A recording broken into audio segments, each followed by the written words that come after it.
මේ බයිස්කෝප් කතාව මට ඉදිරිපත් කරේ අපේ දිනේෂ් ප්‍රීසාද් මහත්මයා. සුමනදාස හෙවත් යකඩයා ඊයේ මහරෑ හිරෙන් පැන ගොස් ඇත. යකඩයා චිත්‍රපටිය අධ්‍යක්ෂණය කරේ නීල් රූපසිංහ මහත්මයා. වෙන කවුද මේ හිටියේ? මගේ යාළුවෙක් නම් ටික දවසක් මේ හිටියා. එයා ගමේ ගියා. ඒ කොහෙද? මරදම් කඩවල.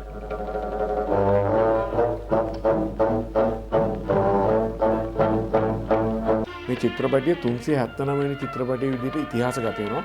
චිත්‍රපටිය තිරගත කළේ 1977 දෙසැම්බර් මාසේ 9 වෙනිදා. සිතුදේ පැතුදේ ඉටුවියයි අදරේ සතුටේ සඳපායයි සිතුදේ පැතුදේ ඉටුවියයි අදරේ සතුටේ සඳපායයි. දවසක් දිනේෂ් මහත්තයා ගාමිණී ෆොන්සේක මහත්මයා ගෙදරට ගිය වෙලාවේ ගාමිණී මහත්තයා කියලා තියෙනවා දිනේෂ් මට මේ යකඩයගේ කට්ටිය මාර වැඩක් නේ කළේ කියලා. ඉතින් දිනේෂ් මහත්තයා අහලා තිනවා මොකද්ද කියලා. ඔයාලි ගන්නෝ යෝග.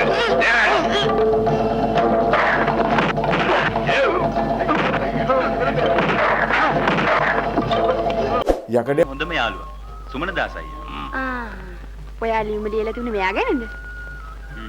ආපෝ හරි එක්කෙනෙක්ව එක්කන් ඇවිත්තියේ. එක්කන් එනවනේ එක්කෙන්ද පැහැට කන්න පේන එක්කෙනෙක්ව. ඉතින් මේ දර්ශනේ රූපගත කරන්න ඒ හිර කූඩුවට යකඩ කූරු වලට ඊයන් කූරු දාලා තමයි හදන්න ඉඳලා තියෙන්නේ. නමුත් මේගොල්ලෝ විහිළුවක් කරන්නද කොහෙද? ගාමිණී මහත්තයාගේ පළවෙනි දර්ශනේ රූපගත කරනකොට ඇත්ත යකඩ කූරු තියෙන හිර කූඩුව තමයි ගාමිණී මහත්තයාට දීලා තියෙන්නේ. නමුත් ගාමිණී මහත්තයා මේක දැනගෙන ඉඳලා නැහැ.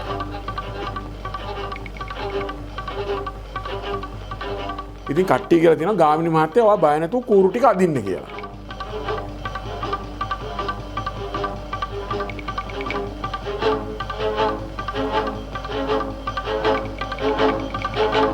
ගාමිණී මහත්තයා දැන් යකඩ කූරු අදිනවා. නමුත් අදිනවා ඇදෙන්නේ නැහැ. මේක ඇත්ත යකඩ කූරුනේ. මං හිතන්නේ ගාමිණීට මොකක් හරි තේරෙන්නේ නැති මෙයා දත් මිටි කාගෙන යකඩ කූරු ඈත් කරලා ඒකෙන් එළියට එනවා.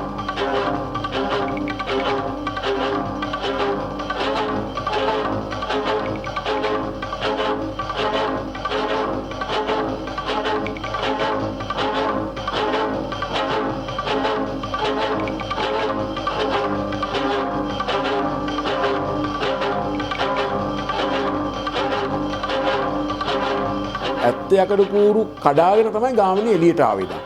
ඇත්තෙම ගාමිණීත් යකඩේ තමයි.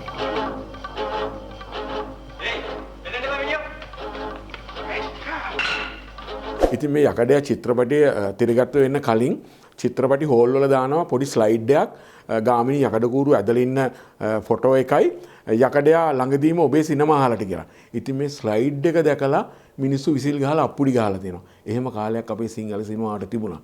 ඉතින් අපි ප්‍රාර්ථනා කරමු කවදා හරි දවසක ඒ වගේ කාලයක් යලිත් උදා වෙන්න කියලා. දානමෙට බංචු.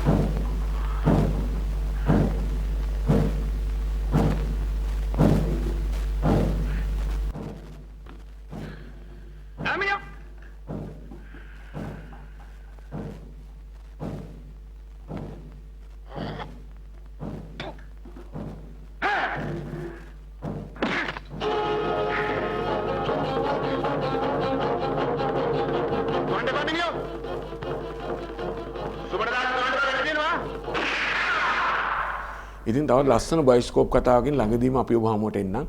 එතකන් අපේ channel එකට like කරන්න, subscribe කරන්න. මම ඔබට කතා කරපු ජයරත්න ගලගෙදර.